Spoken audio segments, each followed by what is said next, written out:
நீங்கள் வாசித்து பாருங்கள் பைபிளில், ராவெல்லாம் ஜெபிக்கிறார் தூங்காம. தேவையா இயேசுக்கு? இது எதுக்கும் தேவை? ஆக்சுவலாக ஒரு விதத்தில் தேவை இல்லை. அவர் கடவுள், அவருக்கு எல்லாம் தெரியும் யாரை தேர்ந்தெடுக்கணும்னு தெரியும். ஆனால் அவர் மனுஷன், அவர் இப்போ வாலண்டியராக என்ன பண்ணிட்டாரு? தம்மை வெறுமையாக்கி அடிமை ரூபம் எடுத்து மனுஷர் சாயலாய் இப்போ எப்படி வந்துட்டாரு? பிதா சொன்னாதான் உண்டு, பிதா வெளிப்படுத்தினாதான் உண்டு அப்படின்னு வாலண்டியராக செய்கிறேன்னு வந்துட்டார். ஏன்? ஒரு மனுஷன்னா அப்படிதான். உண்மையாலே ஒரு மனுஷனாக இருக்கணும்னா அப்படி வரணும். அவர் உண்மையிலே மனுஷனாக இருக்கணும்னா கடவுளை சார்ந்து வாழுகிறவன் தான் மனுஷன், கடவுளை நம்பி வாழுகிறவன் தான் மனுஷன், எல்லாத்துக்கும் கடவுள்கிட்ட கை நீட்டுறவன் தான் மனுஷன்றதை காமிக்கிறதுக்கே அப்படி செஞ்சார். அது மட்டும் இல்லை, மனுஷனுக்கு உண்மையிலே மீட்பை சம்பாதித்து தரணும்னா அவர் உண்மையிலே மனுஷனாகணும். மனுஷனா நியாயப்பிரமாணத்தை கை கொள்ளணும். கடவுளா இல்லை, மனுஷனா நியாயப்பிரமாணத்தை கை கொள்ளணும். கடவுள் ஈஸியாக கை கொண்டுட்டு போயிடலாம். ஆனால் மனுஷனா பாவ சோதனைகளை சந்தித்து மேற்கொள்ளணும்.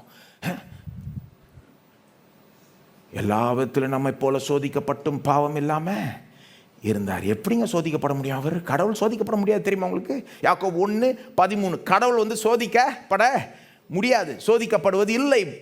தேவன் பொல்லாங்கினால் சோதிக்கப்படுவது இல்லை. யாக்கோபு 1:13. ஆனால் அவர் சோதிக்கப்பட்டார்.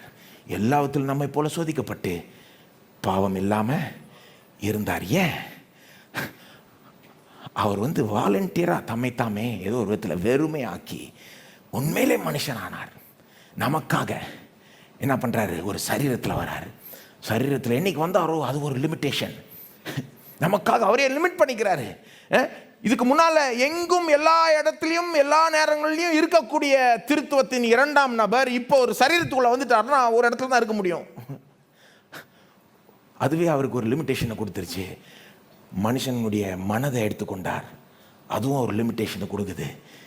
என்ன சொல்ல வரேன்னா, நம்மால் தான் தம்மை வெறுமை ஆக்கினதுனால தான் இந்த மாதிரி ஒரு நிலை வந்துருச்சு அவருக்கு. எனக்கே ரிட்டர்ன் தேதி தெரிலன்னு சொல்கிற நிலை நம்மளால தான் வந்தது. ஏன்னா நம்மளை மீட்டெடுக்கும்படி தான் அந்த நிலை.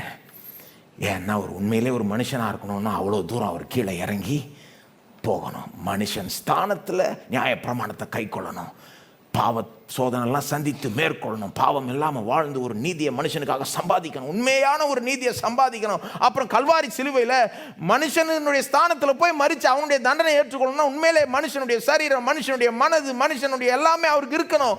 ஒரு மனுஷனாய் அங்கே அவர் சாகணும். மனுஷனுடைய தண்டனைலாம் ஏற்று அதை தீர்க்க வேண்டும். நம்மளால தாங்க அப்படி ஆச்சு.